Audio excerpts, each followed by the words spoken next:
Um dia a gente aprende a confiar em um Deus que faz milagres, que ouve a nossa oração, que se faz presente aqui. Um dia a gente aprende a dar um passo só de cada vez, mas sem duvidar, mas sem duvidar, Ele continua sendo bom, Ele continua sendo Deus, Ele continua sendo bom, e Ele continua. Então chega o dia de viver tudo que se aprendeu e a entregar até o que não se pode ver. Chega o dia de entender, até ouvir o não de Deus, mas sem duvidar, mas sem duvidar, Ele continua sendo bom, Ele continua sendo Deus, Ele continua sendo bom, e Ele continua sendo Deus, Ele continua sendo bom, Ele continua sendo Deus, e Ele continua sendo bom, e Ele continua.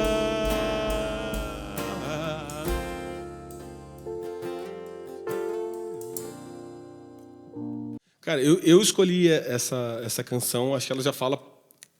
Cara, é muito antiga, acho que todo mundo já conhece há muito tempo, eu já adoro tocar ela, porque ela, sei lá, ela para mim, você consegue ter uma nova visão do relacionamento teu com Deus, entendeu?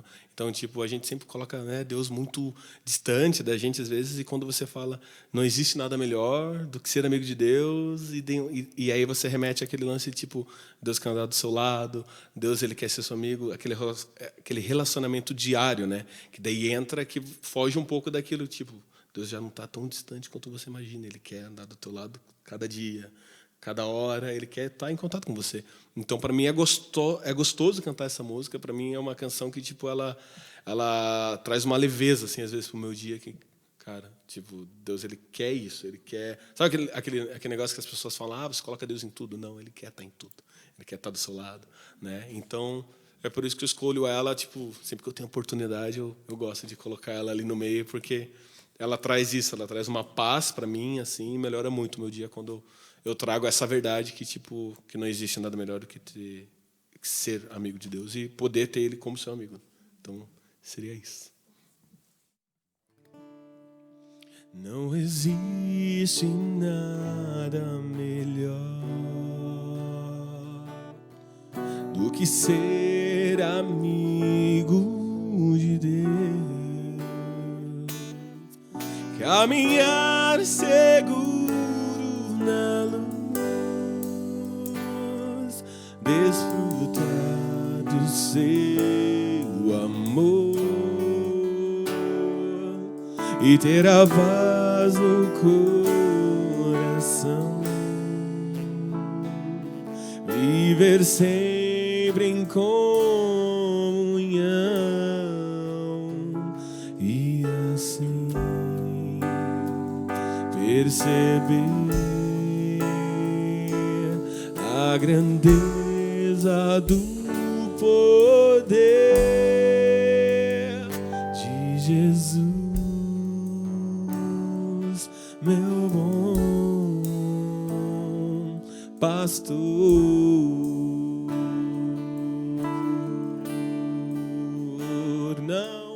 Não existe nada melhor e do que ser amigo de Deus, caminhar seguro na luz, desfrutar do seu amor e ter a paz no coração, viver sempre em comunhão e assim perceber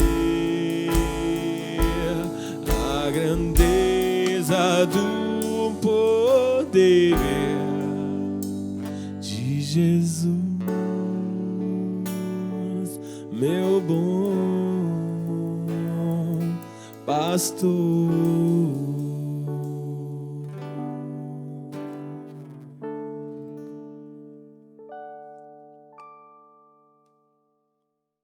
Olá, seja bem-vindo ao Momento de Palavra do One Pocket. Fico feliz de você estar acompanhando. Esse que é um culto numa versão menor, Pocket, né? Por isso o nome.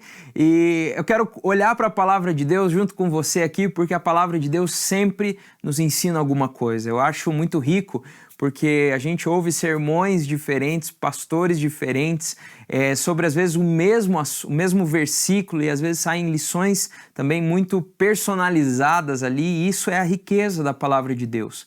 E junto a isso tem a ação do Espírito Santo, que é o Espírito de Deus que aplica essa palavra que vai ser lida aqui ao seu coração. Então, o meu convite para você é: abra seu coração. Enquanto você estiver ouvindo, se vierem pensamentos que estão comparando a palavra à tua vida, é Deus falando contigo. Se tiver resposta, que é Deus falando contigo. Caminhe com o Senhor e com a palavra dele, que a sua vida vai ser plena, vai ser completa ainda mais. Quero ler com você um texto que está em 1 Samuel, capítulo 15, versículo 19 a 23. 1 Samuel, capítulo 15, versículo 19 a 23, tá? Diz assim a palavra de Deus: Por que você não obedeceu ao Senhor? Por que se lançou sobre os despojos e fez o que o Senhor reprova? Disse Saul: Mas eu obedeci ao Senhor, cumpri a missão que o Senhor me designou. Trouxe Agag, o rei dos amalequitas, mas exterminei os amalequitas. Os soldados tomaram ovelhas e bois do despojo, o melhor do que estava consagrado a Deus para a destruição, a fim de sacrificarem ao Senhor, o seu Deus, em Gilgal. Samuel, porém, respondeu: Acaso tem o Senhor tanto prazer em holocaustos e em sacrifícios, quanto em que se obedeça a sua palavra? A obediência é melhor do que o sacrifício, e a submissão é melhor do que a gordura de carneiros. Pois a rebeldia é como o pecado de feitiçaria, a arrogância como o mal da idolatria. Assim como você rejeitou a palavra do Senhor, ele o rejeitou como rei. Esse texto aqui é um texto assim muito complicado na vida desse cara chamado Saul. Não sei se você conhece toda a história, mas o povo de Israel, o povo que Deus tinha escolhido para guiar e para abençoar todo o mundo através desse povo, né? Você vai ler isso lá no Antigo Testamento. Se você não leu ainda, te indico a ler com atenção todo o Antigo Testamento. Esse povo, em determinado momento, eles pedem um rei. Eles nunca tiveram um rei. Quem guiava o povo era o próprio Deus, através de homens que ele escolhia, mas que não ocupavam o lugar de rei. Mas o povo, olhando para outros povos vizinhos, chegam para o profeta e falam: nós queremos um rei. Nesse momento, o que eles estavam fazendo, na verdade, era rejeitando a Deus como o rei, como aquele que governava, como aquele que guiava, e estavam pedindo uma figura humana para guiá-los na guerra, para guiá-los, para representar a sua força, enfim, batalhas e por aí vai. Naquele momento, então, é escolhido o primeiro rei de Israel, Saul. E Saul, ele era tudo o que o povo queria. Ele era alto, forte, um bom guerreiro, bonito, ótimo para ocupar o espaço que eles estavam abrindo agora de rei. Mas o problema, quando a gente vai acompanhar a história de Saul, é que por mais que ele tivesse a aparência de um rei, ele não tinha o coração de um rei. Ele não tinha um coração reto diante de Deus, um coração que buscava agradar a Deus. E, bom, por mais que a história dele tenha começado, a escolha dele como rei tenha sido de maneira sobrenatural e muito bonita até, ele começa a cometer alguns erros. E em determinado momento aqui, como rei, ele precisava, ele foi batalhar contra os amalequitas e a ordem de Deus era muito clara. Ele precisava acabar com tudo, ele não podia pegar nada de despojos, nem deixar nada vivo naquele povo lá, que era um povo que ofendia ao Senhor. Enfim, eles vencem a batalha e em determinado momento, como a gente viu aqui e leu, ele pega algumas coisas e além de pegar algumas coisas, ele deixa o rei vivo também, que ele não poderia ter deixado, tá? Aqui aparece então a figura do profeta. O profeta aparece e fala assim: o que você está fazendo? confronta o nosso rei aqui, rei Saul. Mas existem algumas coisas nesse texto que me chamam a atenção, que eu queria destacar aqui nessa breve palavra do Unpocket. Primeira coisa, Saul ele fazia concessões. Ele fazia concessões com a sua própria consciência. O que ele fez aqui? Ele falou, olha, a gente deixou algumas coisas vivas sim, a gente deixou alguns animais vivos sim, mas é porque a gente vai fazer sacrifícios desses animais para Deus. E sabe, quando a gente olha assim de fora, qual o problema? Na verdade, parece uma boa ideia, parece uma coisa legal. Mas o que o profeta vai dizer e deixar claro aqui é que ele precisava ter feito uma coisa: obedecer. Ele precisava ter obedecido a palavra de Deus completamente. Mas ali ele tomou uma decisão pela pressão do grupo, talvez porque os soldados, os líderes do exército falaram, não, vamos deixar aqui, tem muita riqueza, não vamos desperdiçar. E por conta até da sua vaidade de querer agradar os outros, ele desobedece a Deus. E quando ele é confrontado, ao invés de se arrepender, ao invés de ele falar, não, ok, eu não obedeci, não, ele fica discutindo. Sabe quando você é criança e os seus pais chegam assim e falam, não é para fazer isso, e você quer explicar, e eles falam assim, não discuta? Você já ouviu uma dessa já? Provavelmente, né? Eu espero que eu não seja o único. Eu ouvi muitas vezes, não discuta, eu tô falando. Mais ou menos é o que estava acontecendo aqui com Saul. Ele quis discutir, ele quis se explicar. O problema é que aqui nesse caso não tinha explicação. A única coisa que ele precisava ter feito, ele não fez. E o segundo passo, então, era se arrepender. O problema é que ele não baixou a cabeça. Ele era tão orgulhoso a ponto de ele achar que ele tinha feito algo bom. Não, Deus não sabe o que ele está pedindo. Eu sei o que eu estou fazendo. Era o que ele estava dizendo aqui nas entrelinhas. E por conta dessa atitude e de outras, ele acaba perdendo a bênção que Deus tinha dado para ele de governar o povo de Deus. Olha o lugar especial que ele estava ocupando. Se ele andasse segundo, os preceitos do Senhor, se ele andasse agradando a Deus, ele era o rei do povo de Deus. Deus estava com ele, estava com o povo. Ele ia viver coisas incríveis.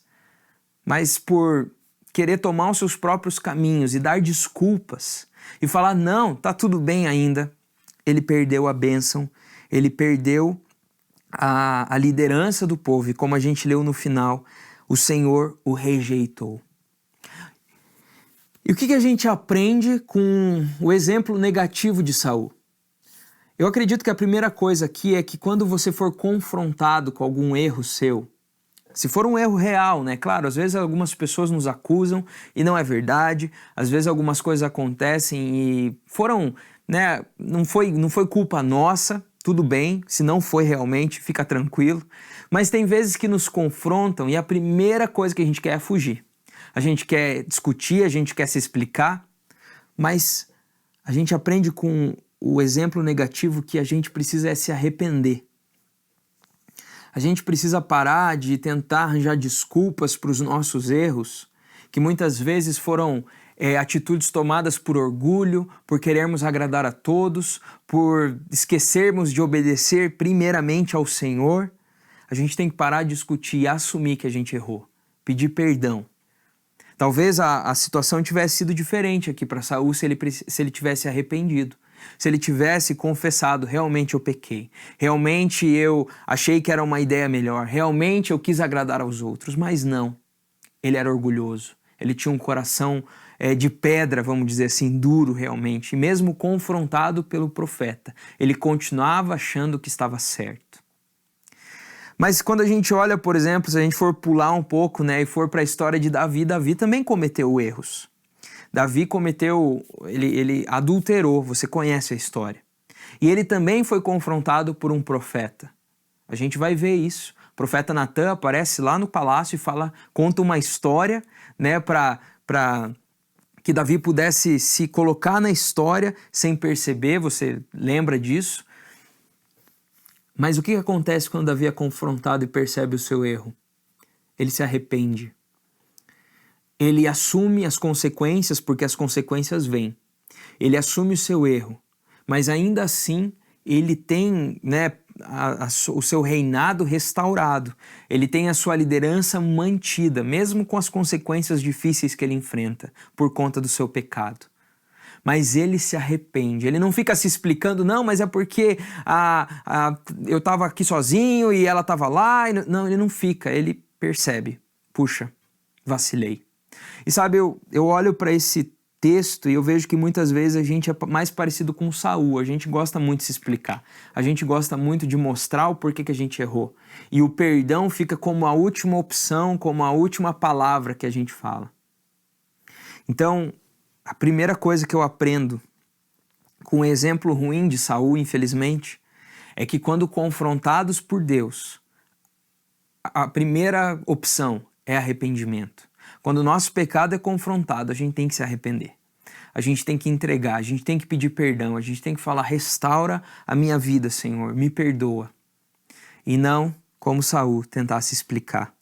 E é interessante porque aqui o profeta vai dizer uma frase que ela é muito, muito importante. Ele vai dizer, Deus prefere obediência a sacrifícios. Para Deus, o mais importante não é aquilo que você entrega, aquilo que é grandioso, aquilo que é bonito, mas é um coração obediente. E sabe, muito tem se questionado sobre a palavra de Deus hoje em dia. Nós vivemos em uma época onde não existe mais verdade, existem verdades. E se essa é a sua verdade, tudo bem, essa é a minha. E assim a gente vai colocando em xeque a palavra de Deus como o nosso manual de fé e prática. E de repente a gente está, mas isso aqui não é tão bem assim, não é isso. Mas a Bíblia deixa claro que a obediência a Deus, a obediência à sua palavra, é a maneira de demonstrarmos que amamos a Deus. Jesus vai dizer isso. Aqueles que me amam obedecem os meus mandamentos. Obediência faz parte da vida cristã. E sabe, obediência, tem uma música que a gente canta no culto de pré-adolescentes, que diz, né, obedecer mesmo quando a gente não sabe o porquê. Obedecer mesmo quando a gente não quer. É isso que é obediência. Obediência não é só quando tudo tá bem, ou quando tá todo mundo legal com você te tratando bem. Obediência é você tratar bem quem te trata mal. É aí que a obediência é colocada em prova. É o dia que você está querendo explodir, que você trata bem as pessoas, que você se controla, que você ora, que você é gentil, que você é generoso. São nesses dias que a obediência é provada. E como cristão, nós precisamos obedecer à palavra de Deus. Como seguidores de Jesus, nós precisamos obedecer ao Senhor. Porque acima dos sacrifícios, acima das ofertas, ainda que elas sejam importantes e declarem algo também acerca do nosso amor ao Senhor, a nossa principal oferta é a nossa vida. A nossa principal oferta é a nossa vontade. Davi entendia isso. Saul não. Saul achou que dava para dar um jeitinho. Achou que dava para adaptar a vontade de Deus à sua. Mas não é possível. Ainda existe pecado, ainda existe certo e errado. Mesmo que as pessoas digam que não, Deus continua dizendo que sim. E ainda existe o certo e o errado. E a gente precisa seguir num caminho de obediência, não uma obediência pesada, uma obediência que é um fardo. Não, a Bíblia vai dizer que aqueles que o amam obedecem os seus mandamentos e os mandamentos não são pesados. Porque quando a gente conhece o Deus de amor, quando a gente caminha com esse Deus, a gente sabe que o melhor que nós temos a fazer é obedecer. E nesse caminho de obediência a gente desfruta alegria, plenitude, uma leveza que nada se compara. No exemplo negativo de Saul a gente aprende algumas coisas. A gente aprende a obedecer, mesmo que ele tenha desobedecido. E a gente aprende que quando confrontados com a desobediência, com os nossos erros, precisamos nos arrepender. E não tentar explicar, e não tentar discutir. Nós precisamos restaurar, pedir perdão e retomar o caminho de obediência e fazer aquilo que Deus coloca pra gente na sua palavra. Como que está a sua vida nisso? Você tem observado a palavra de Deus para obedecê-la? Ou você está vivendo conforme a sua própria vontade e quando algo dá errado ou quando alguém vem e fala para você que você está errado, você já fica bravo e já quer se explicar? Como tem sido rotina de oração? Você tem trazido diante de Deus os seus pecados, os seus erros para se arrepender, apresentá-los diante de Deus, pedindo perdão, pedindo restauração? Como seguidor de Jesus, esse precisa ser um hábito nas nossas vidas de busca ao Senhor. Quero orar por você. Se você está assistindo esse vídeo, está ouvindo essa palavra e ainda não caminha com Jesus, hoje é o seu dia de você começar a caminhar com Jesus. Assim como Jesus convidou há tantos anos atrás homens e mulheres para segui-lo, Jesus ainda hoje convida homens e mulheres para segui-lo. E talvez hoje ele esteja dizendo: me segue que eu tenho uma vida diferente da vida que você está vivendo para te oferecer. Uma vida plena, onde você não precisa ficar buscando em pessoas, em situações, preencher o seu coração. Porque quando eu entrar na sua vida, você não vai precisar de mais nada. Se você é essa pessoa que hoje quer entregar sua vida para Jesus, depois de ouvir sobre obediência, ouvir sobre pecado, ouvir a história aqui de Saul, você quer acertar, você quer andar no caminho do Senhor, entregue sua vida para o Senhor hoje. Enquanto a gente ora, fala: Senhor, a minha vida é sua, eu quero te conhecer mais. E a gente vai orar juntos agora, pode ser? Feche seus olhos, baixe sua cabeça, vamos falar com o Senhor.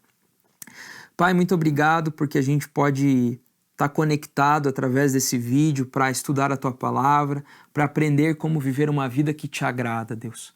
E eu queria te pedir que o Senhor nos ajude a Te obedecer em amor.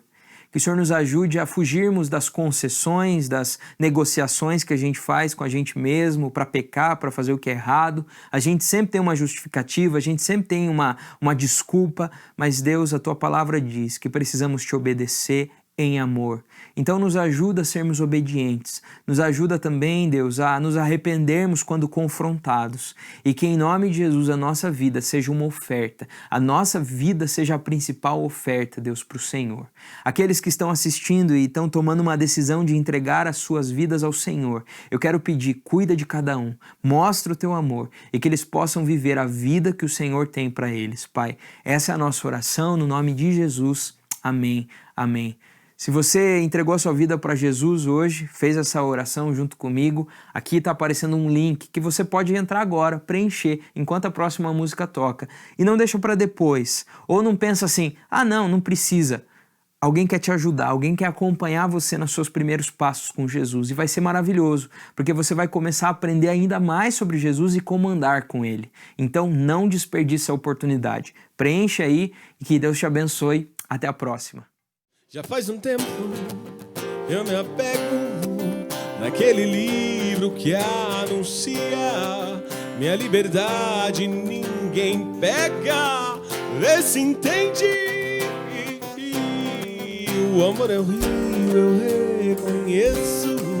Seu leito é feito de águas claras e desde cedo a minha alma não tem medo. E é por isso que eu vou nesse rio que corre sem pressa. Navegante que sou, sei que tudo é um presente pra ela e eu navegar.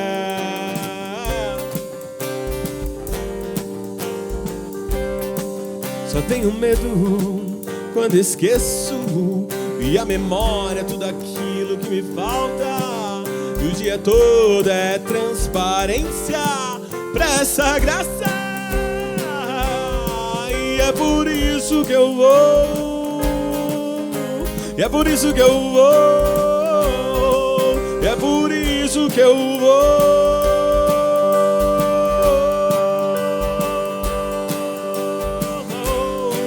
Nesse rio torto, sem fronteiras pra ninguém, sem perder o rumo, vou me encontrar também.